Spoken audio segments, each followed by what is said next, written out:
elaborate on our notes on standard form. There are two forms of equations that we have learned about. We have learned about slope-intercept, which is y equals mx plus or minus b. We've also learned about point slope, y minus y1 equals m times x minus x1. So our third one is called standard form.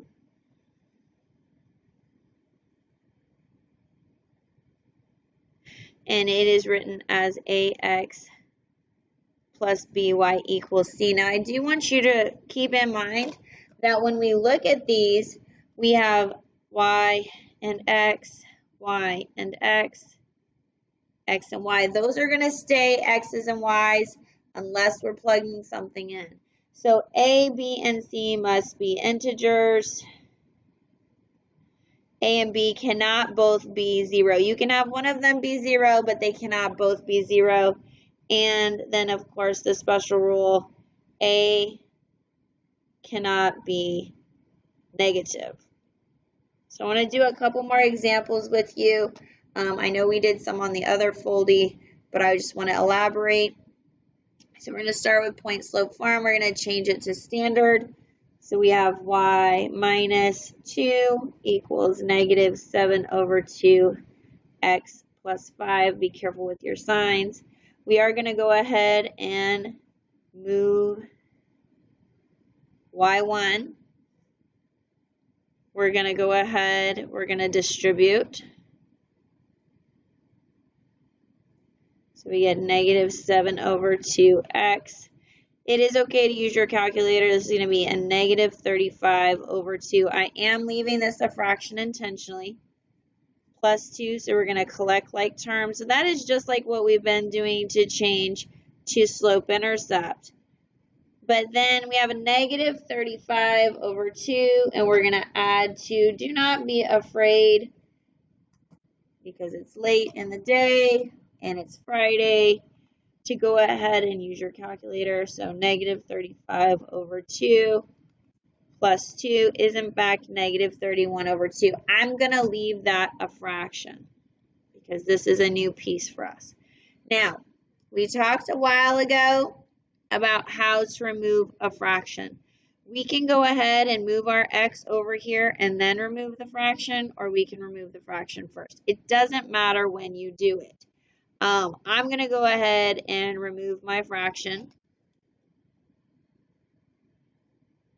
And to do that, I'm going to multiply my entire equation by my denominator. If we have two different denominators, you multiply by the common denominator. Here we only have one.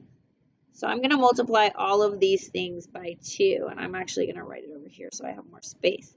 2y equals, whole point of multiplying by the denominator is to eliminate that. So I have negative 7x minus 31. If you're not sure about that, feel free to use your calculator. Last step, move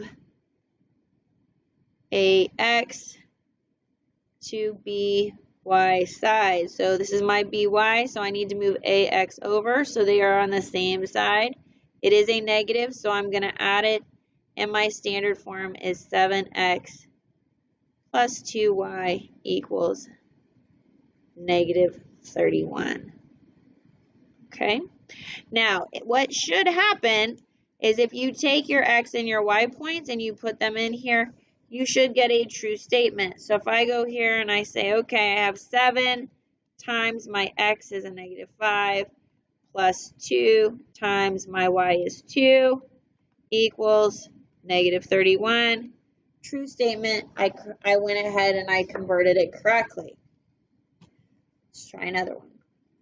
So I'm going to say y minus 6. Oh, I almost tricked myself. Y minus 6 equals negative 3. X minus 2. If it helps you to label them, go ahead and do that. And again, here's your steps. Move y1. That is not going to change. We've done that before. Distribute. Be careful with your negatives. Negative times a negative is a positive. Collect like terms. Move. I don't have to remove a fraction. So I'm going to move my ax over. It happens to be negative, so I'm going to add it. 3x plus y equals 12. You could put a 1 here. And again, I would encourage you to get used to that check step like we did with equations. 1 times 6 equals 12. True, we're good to go. Now on the back, we have to find the slope first. All right, you can use y2 minus y1 over x2 minus x1, or you can use your mini table. We did talk earlier today about setting that table up correctly. So my slope is in fact 10 over negative 14, which simplifies by 2. I can also put it in my calculator. It will simplify it for me. Negative 5 over 7. Doesn't matter which point you use, I'm going to choose this one. Y minus a negative 4 becomes a positive. Negative 5 over 7, x minus 6. Same steps, move y1, distribute. That should be a 7. X, negative times negative is a positive. I'm going to leave it a fraction. Don't be afraid to leave it a fraction. So I have 30 over 7 minus 4 is going to be a fraction. That's okay. 2/7. Y equals negative 5 over 7. X plus 2/7. I have to get rid of my fraction now. Multiply everything by 7. 7y equals negative 5x plus 2. Move ax to the by side. 5x plus 7y equals 2. Do not be afraid to check it. Again, super important, easy step. 5 times 6 plus 7 times a negative 4 equals 2 is true. You could even plug in the other coordinate if you wanted, just to make sure. 5 times negative 8 plus 7 times 6 equals 2. Yay, we did a good job.